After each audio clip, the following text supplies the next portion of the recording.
Leah, Yeah, what are you doing? playing with my pop fidget Leah, why are you playing with your pop fidget when we're trying to record our podcast? because it helps with my anxiety. I'll give you anxiety. Put it down so we can record.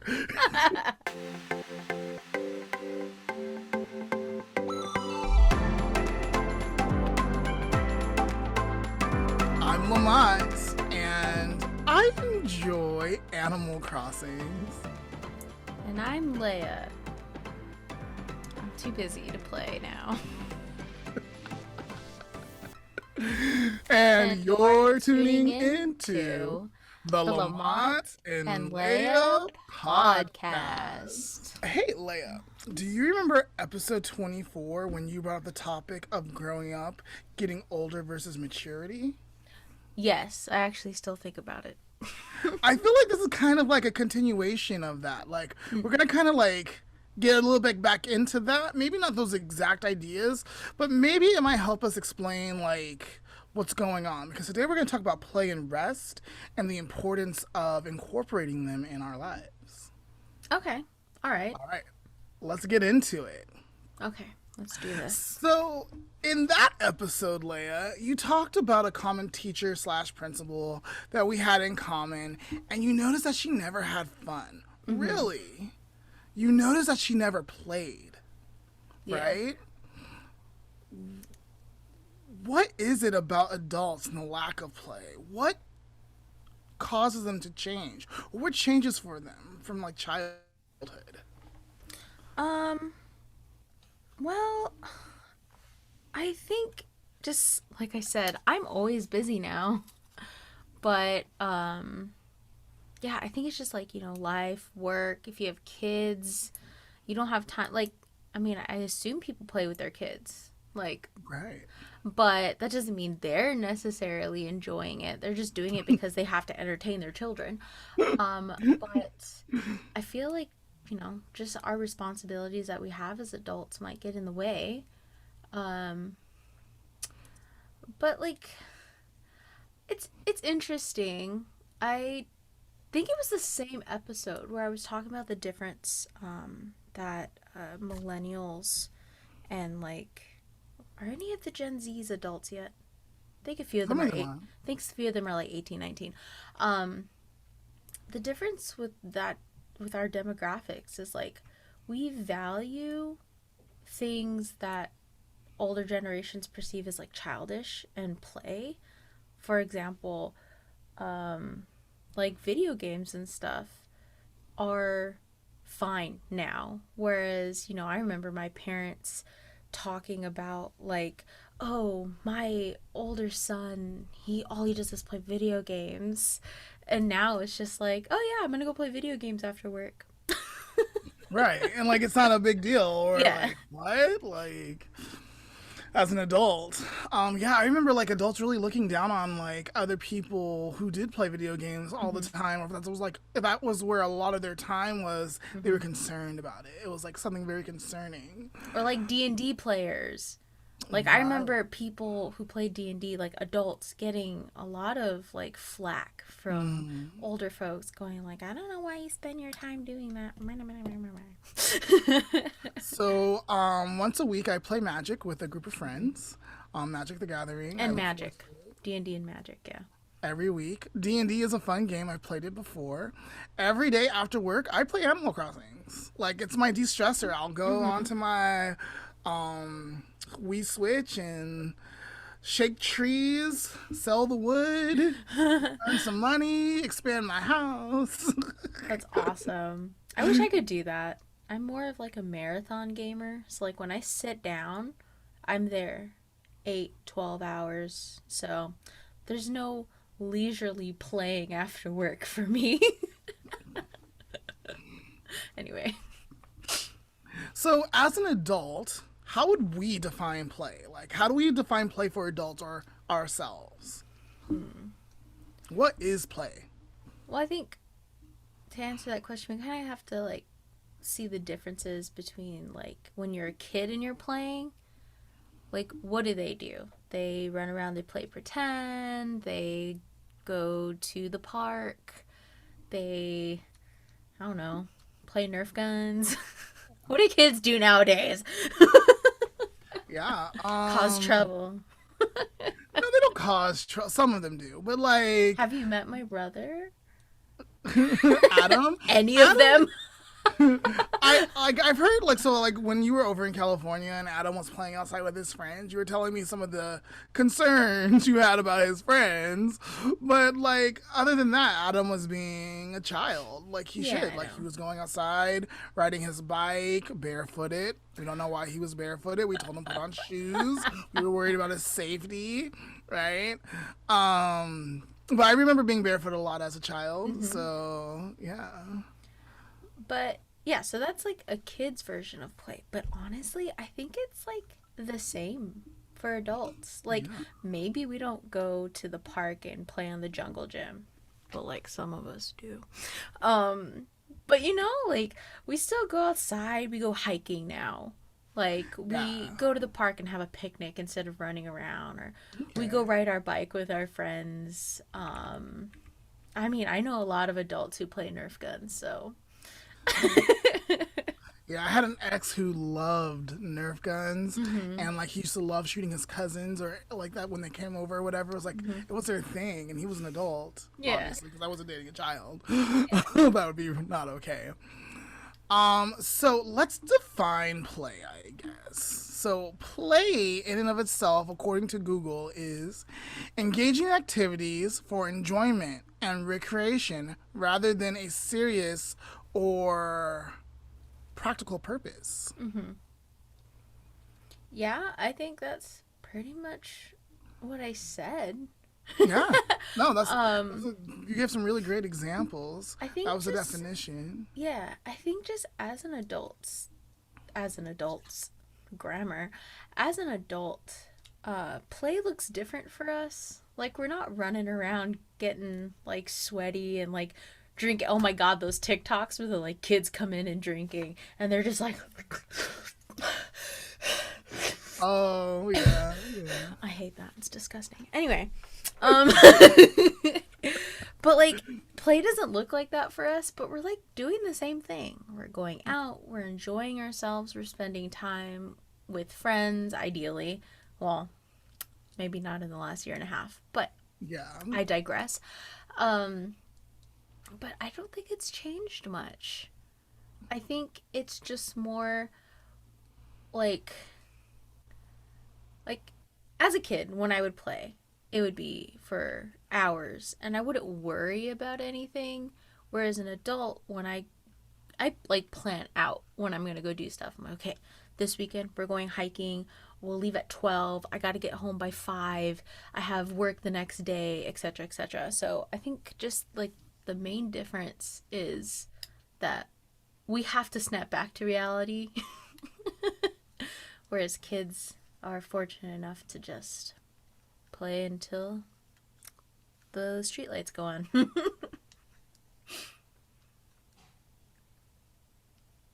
Yeah, I think what changes is, I think you said it early on, is our responsibility and how we interpret that responsibility, right? Um, and our responsibility makes us busy, and we kind of like, oh, I'm so busy. Like when we're talking to our friends, like I don't have time for anything. It's like a status almost, like a high status. Like I'm busy. I'm in grad school. I'm doing all this reading, all this writing of papers. I'm working. I'm busy at work, driving here, driving there, meeting all my deadlines. Like and like to us, it's like this prideful, like I'm too cool for it almost for some adults. Yeah. Again, I definitely incorporate play, as stated earlier, into my like week, and I feel like it's important for me to like maintain a healthy balance. Yeah. But I think it gets in the way for a lot of adults when they're just like too busy Yeah. or stuff. I digress a little bit. I have this theory where like adults kill like kids like joy, and what I mean by that is like kids run everywhere, right? They run everywhere. Stop running. Don't run in church. Don't run in the house. Don't run. Stop running. Why are you running? Even like if they're running to class, like don't run, right? And so like I do not like running now. And like even if I'm running late to class, I'm probably not going to run to class. But like as a kid, I would totally have ran to class if I was going to be late, right? Yeah. 'Cause I didn't like. So I feel like adults kind of like are always telling us not to like take those actions that are natural or normal to us, Yeah. and it kind of blocks us. And I'm trying to think of like other like examples That's a good of point.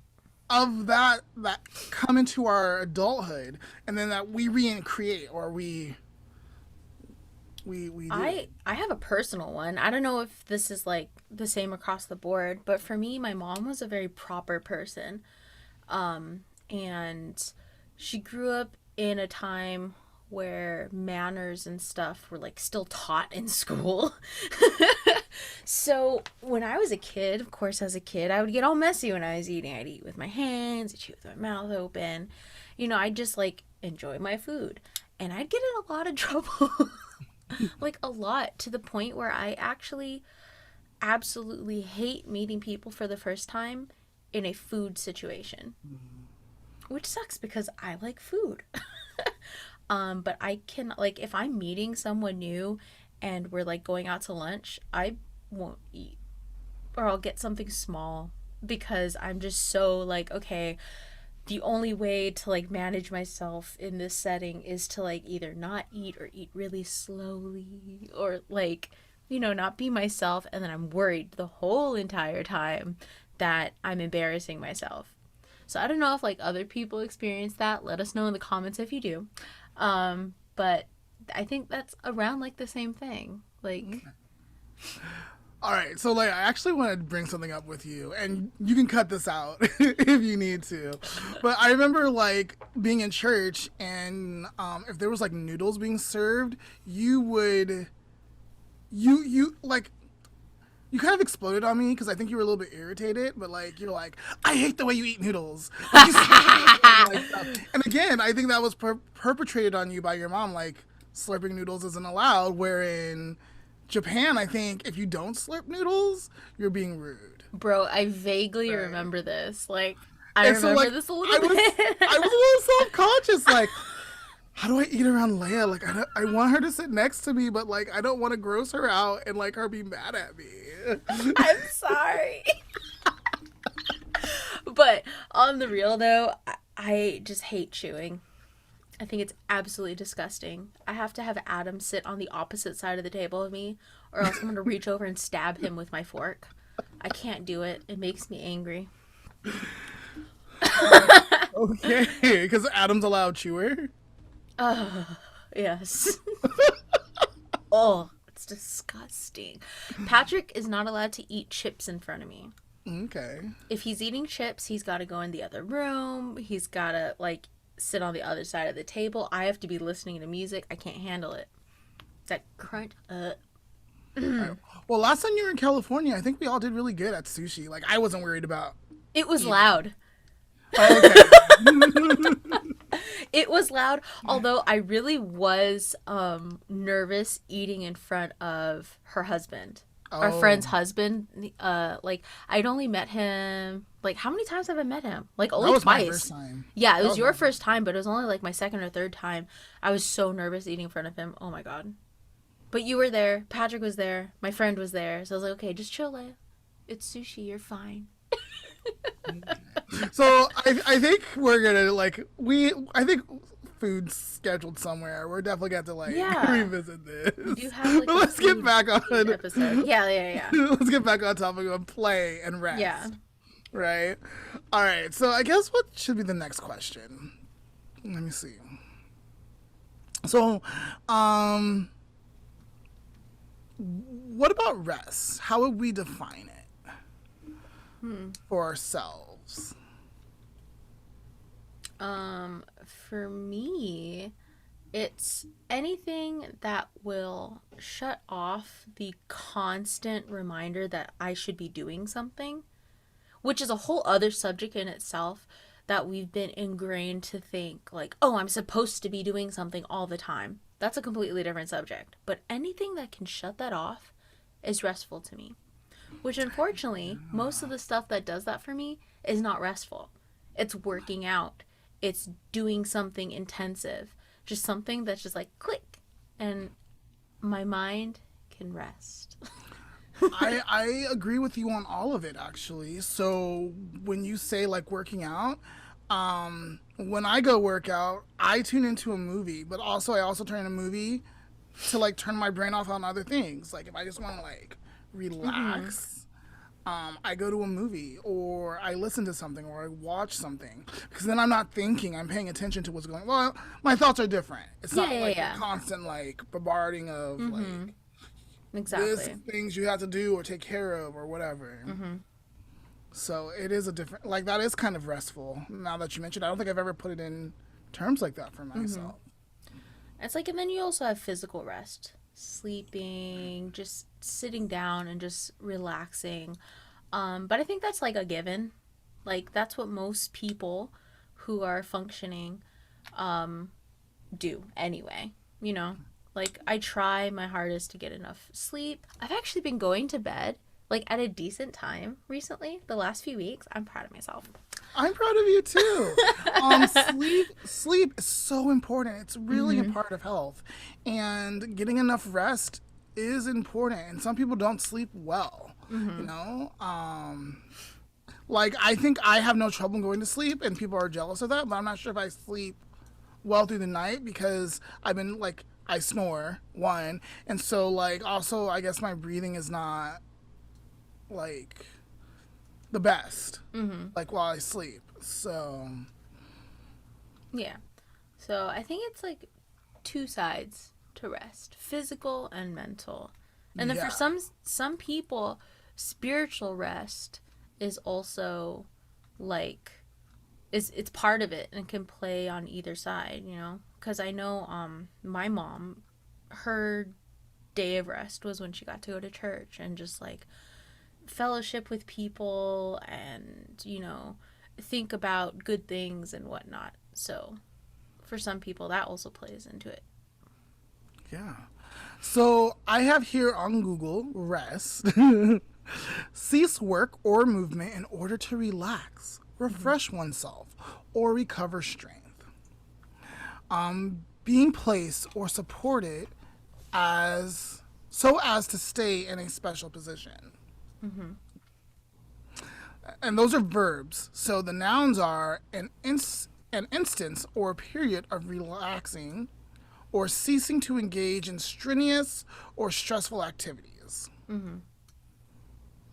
Yeah, I think that's really focusing on like the physical aspect of it. But for some people, they need something to shut off the constant brain talkingness.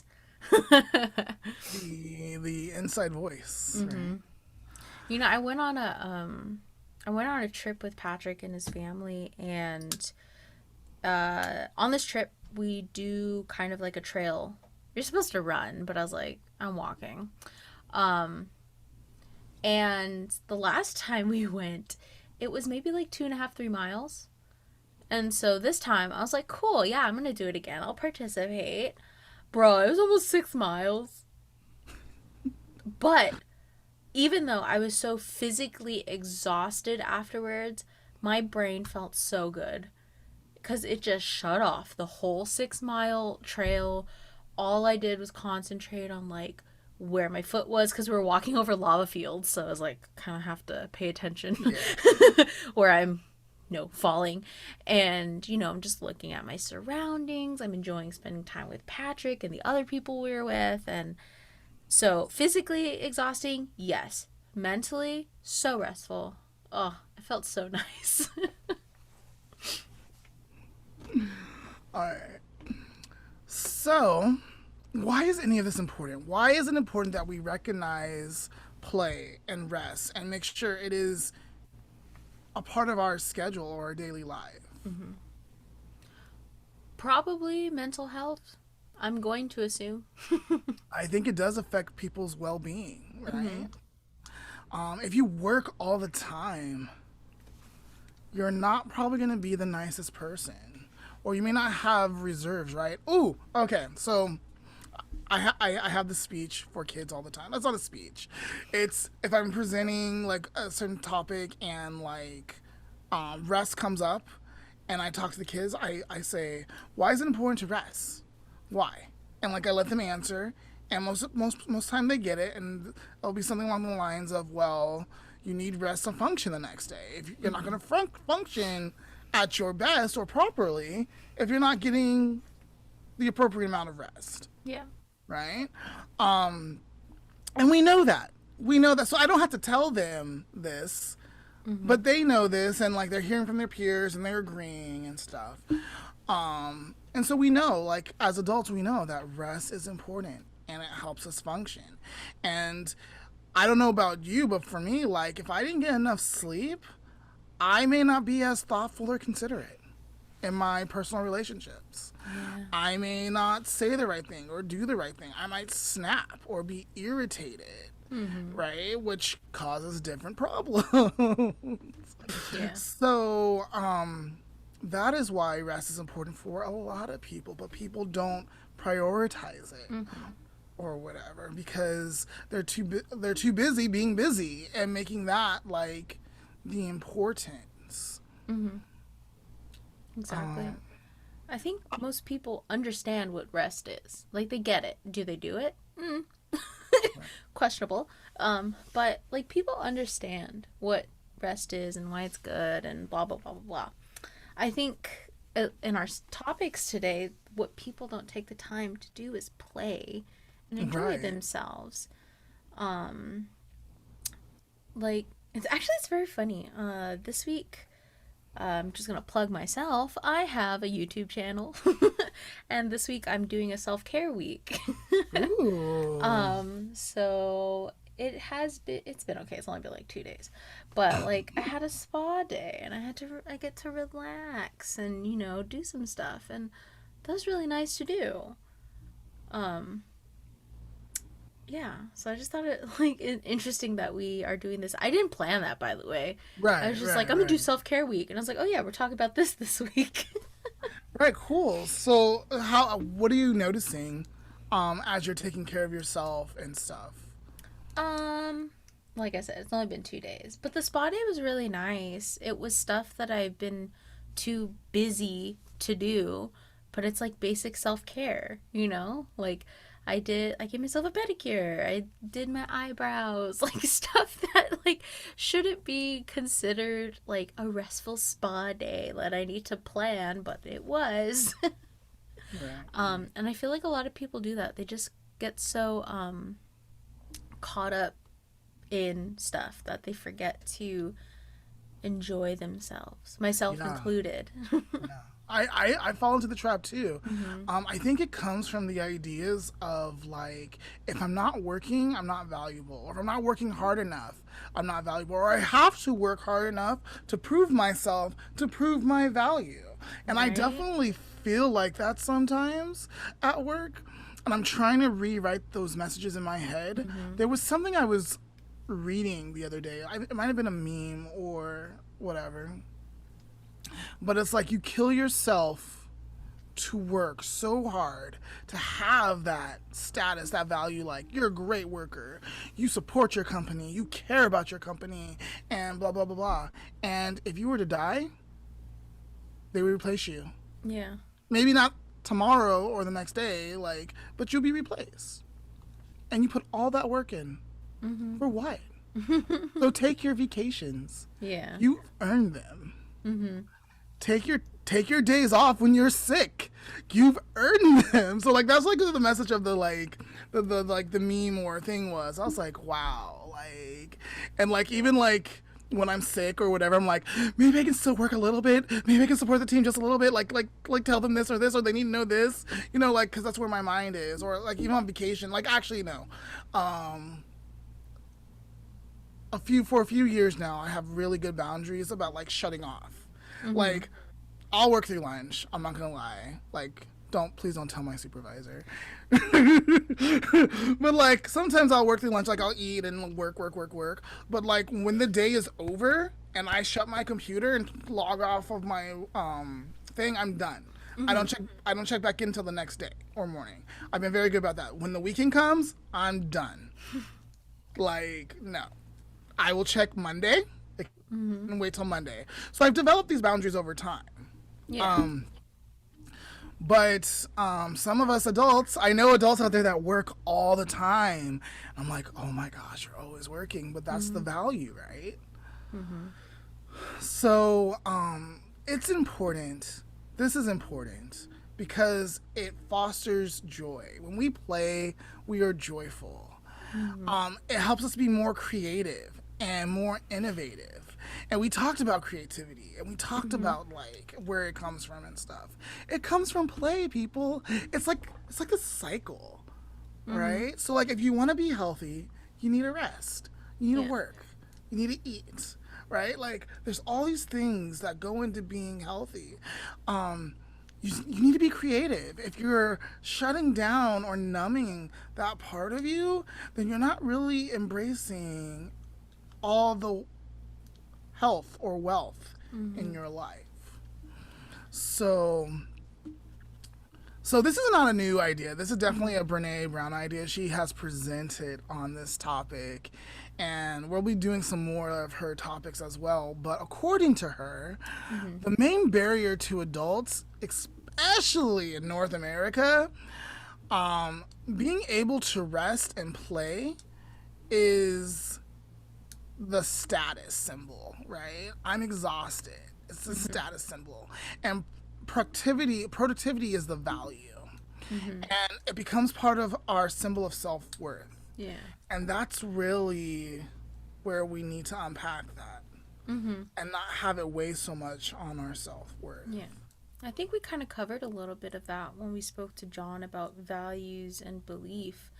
We kind of touched on the idea of seeing value within yourself, seeing your value within others just by being.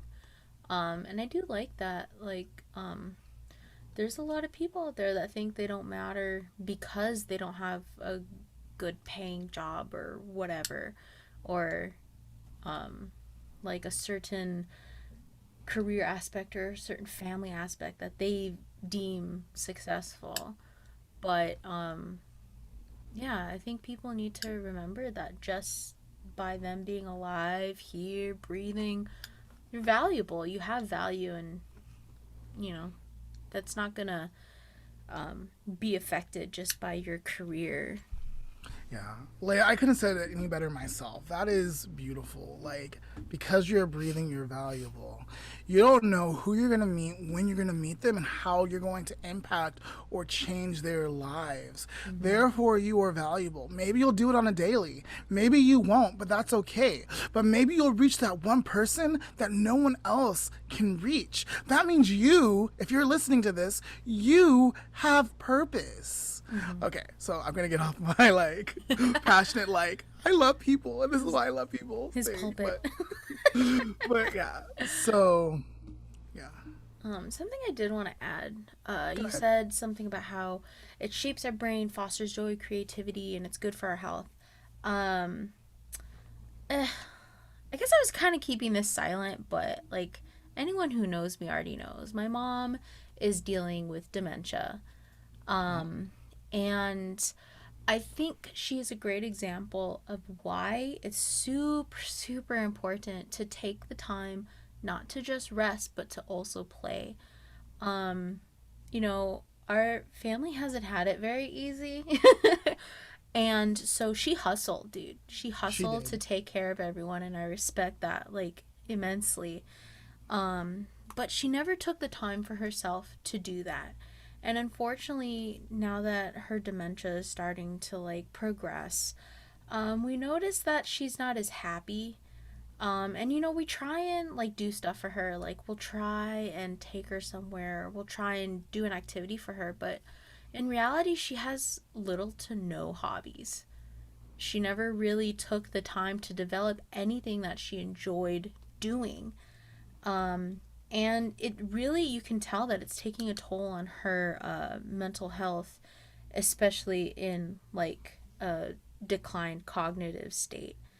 And we did a little research on this when she first started developing dementia, and a lot of people similarly that were like, I guess you would call them like workaholics or hustlers or whatever, kind of experience the same symptoms when they get diagnosed with Alzheimer's and dementia.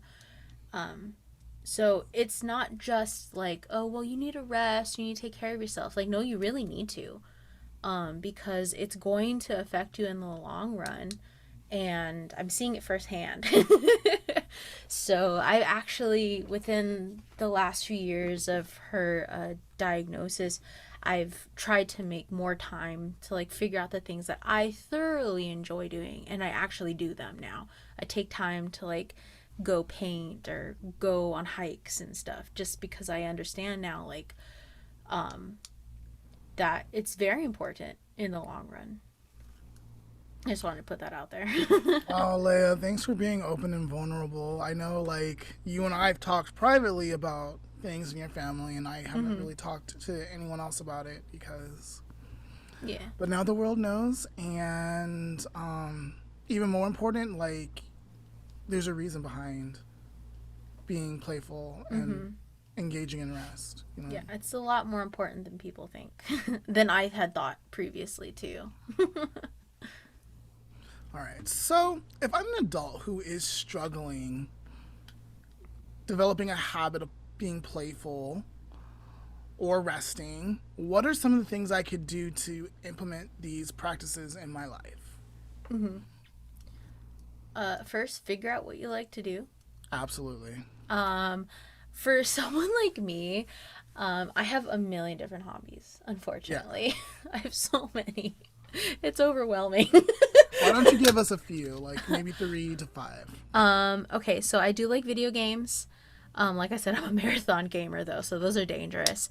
I like painting. I like sewing. I like cross stitch.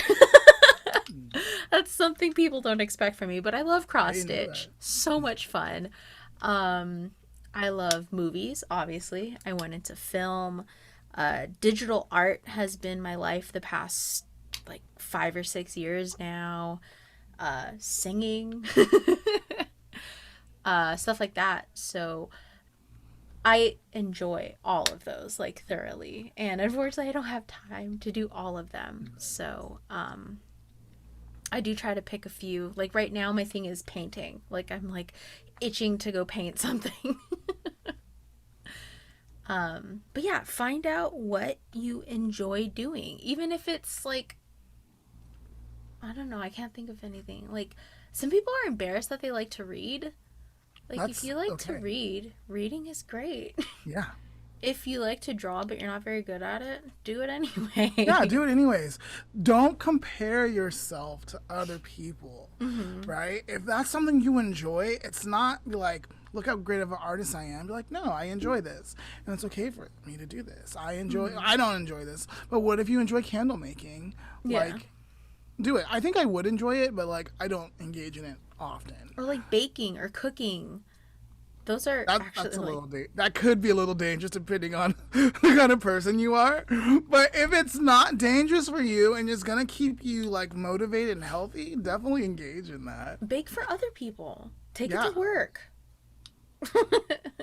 Well, again, like rules too. Like we can't really like. I don't think like at my job we're not allowed to like make things for people. Oh, we have to like get them store-bought.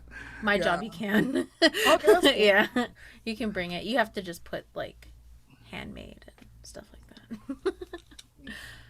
But yeah, I think the first step would be finding out what you like to do, and if you don't know what you like to do, try some stuff.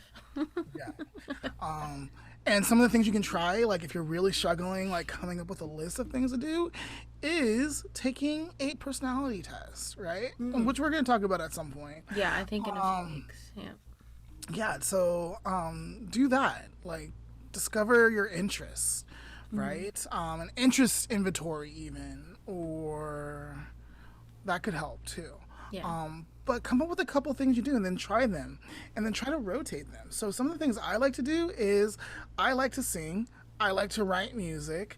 I like to create content. I enjoy coloring. I enjoy playing video games. I enjoy playing Magic. I enjoy board games. Oh my gosh. Anytime I can play a board game, Yeah, I like board games too.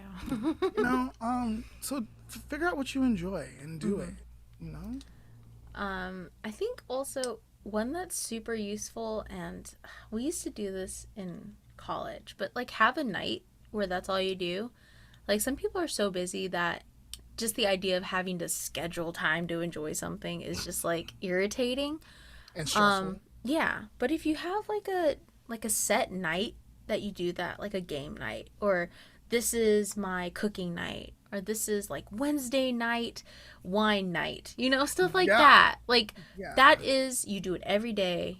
I mean, not every day, every week. It's scheduled. You don't have to worry about it. You don't have to like pre-plan it. You plan around it instead. Right. I do miss that. I need to get back on that with my friends. My adopted mom, she used to have a wine Friday night. It kind of like fell out, and sometimes it's gonna happen. It's gonna fall Yeah. off or fall out. But like try to get something going. I've only been playing Magic with my friends for 7, 8, no, probably like almost 3 months now. Mm. You know, and something new, and hopefully it doesn't fall out. Hopefully we all stay healthy in the pandemic, take our precautions and stuff. But yeah, it's something that we very much enjoy and plan to engage in every week. Yeah. So So I think that's a good start. Find out what you like to do and schedule a time. Keep it consistent. yes. All right. So for rest, all I have to say about that is schedule time. Like I know okay, so for me, like my goal to be in bed is between the hours of 8 and 11. I do not go past 11. Like if I'm getting too close to, I'm like, it's 11. My brain's like, it's 11, it's 11, it's 11. You gotta go. You gotta go. You gotta go. And it's important because, especially since I've been working out recently, like if I don't get in bed after 11, I'm not gonna be able to probably get up early to go to my workout. Yeah. So it's so important that I do it between those times. Yeah. I would suggest later times if you're less strict with yourself. I mean, earlier times, like don't have such a gap. For myself, like being in grad school and stuff, I give myself a large gap sometimes, just because I might have other things to do. Yeah. And in terms of bedtime, I do mine a little bit different. I have a time for me to lie down. I don't have to go to sleep, but I got to get myself in bed. Okay. And usually I will fall asleep. And then I also have rules like I have little puzzle games that I play on my phone. Helps me just like wind down for the day. But I am not by any means allowed to go on social media. So like I can play on my phone, I can write notes, check my calendar, check my email, blah, blah, blah. But no social media. And usually I'll fall asleep like decently fast. I have trouble falling asleep anyway, but like, so instead of having like you need to be asleep between 8 and 11, it's me like, okay, by, I think mine's like 11:50. It's like I gotta lay down by 11:50. I can do what I want in bed, but lay down by 11:50, and usually that works for me. So you kind of have to just like find what works for you. Yes. Another thing that works for me is audiobooks. I will have Alexa play at a low volume, maybe like 2 or 3, but like I'm listening to the book as I'm falling asleep, and I'm just listening, and then I swear it's like not even a minute. Like, I'm waking up the next morning like, I wonder what happened in the book. Because I don't have a hard time falling asleep. But that's something that I like to do. If I am having a little bit of a harder time falling asleep, which happens sometimes, I get more of the audiobook. I've always been able to fall asleep to movies. Not everyone can do that. My goddaughter cannot do that. Like I had her sleep over one time thinking like, oh, we're gonna put on a movie, we're gonna go to sleep. I kept waking up to check on her just because, like, I guess that's what parents do. Yeah. She watched that whole movie. Like, holy crap. So she is not one that will fall asleep watching a movie. Exactly. That's a bad idea for her. And I think rest outside of sleep, like, so, like, sleep is one thing, but, like, rest outside is, um, finding some time to unwind. Yeah. So for me, that's related to sleep. So, like, that's like my little puzzle game in the evening. So that's how, like, I unwind and unpack. I know for my mom and for Patrick's parents, their version of unwinding is watching a show before bed. Um, so just time for your body to, like, release everything from the day, or at least try, before falling asleep. Or, I mean, just in general. After work. Doesn't matter. In the morning before work, whatever. All right. With all of that said, I think it's time to take a break. Yeah. Let's take our own advice. Let's take a break. Let's rest like for a second. Yes.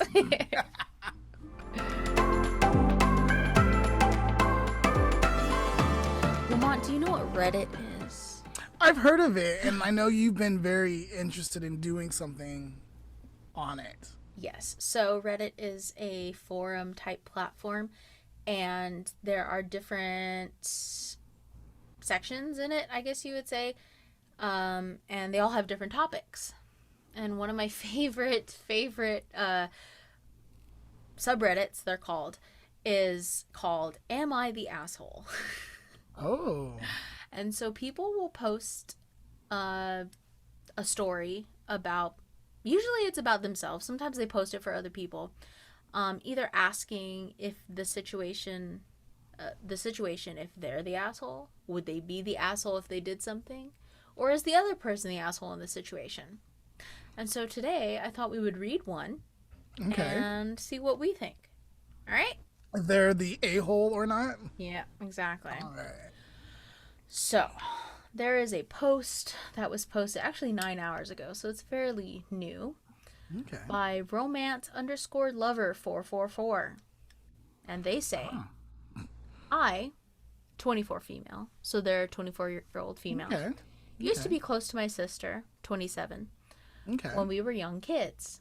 We went to high school, we gradually grew apart, she went to college in another state, and we did stay in touch. I graduated from college and landed a wonderful job. I've been dating my girlfriend, 25, since last year. Nice. She recently got a job, and we have been talking about moving in together soon. I've been looking for a townhouse and found one close to work. Pretty good. I put an offer through, and it was accepted. Congratulations. Congratulations. Yeah. I'm not due to move in until the end of September. The townhouse is 2 floors with 2 bedrooms and 2 bathrooms. I let my girlfriend tour the townhouse and she loved it. Girlfriend and I have talked about payments and she is more than happy to split the bills. Sounds great. Yeah, sounds really good. My sister and her new boyfriend, came back due to both of them losing their jobs. Oh. I treated them to lunch and let them know I was planning on moving into the townhouse. They are currently living with the boyfriend's brother at his apartment. They asked if they could live in the second bedroom, and I told them that it would be used for guests. Her boyfriend is a huge smoker, and I don't like the idea of the place smelling like smoke. After telling them no, they got argumentative, and my sister told me to not contact her unless I change my mind. It's been a few days since I've heard from her, and I'm starting to feel like a huge asshole for not wanting them to move in. Am I the asshole for not wanting my sister and her boyfriend to move in? I don't think so. I agree.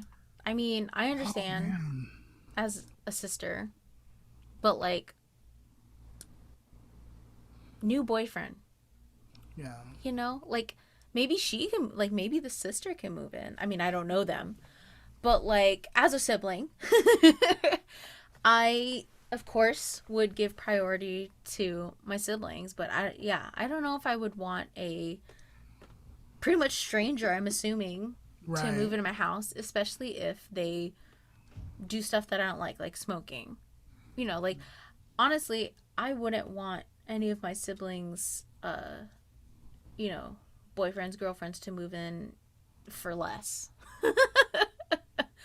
Because, like, I don't want to. I've lived with couples before. Uh,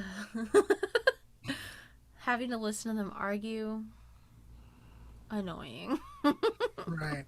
I would almost tell her not to even let her sister move in just because of the manipulation that That is too. happening, Yeah. right?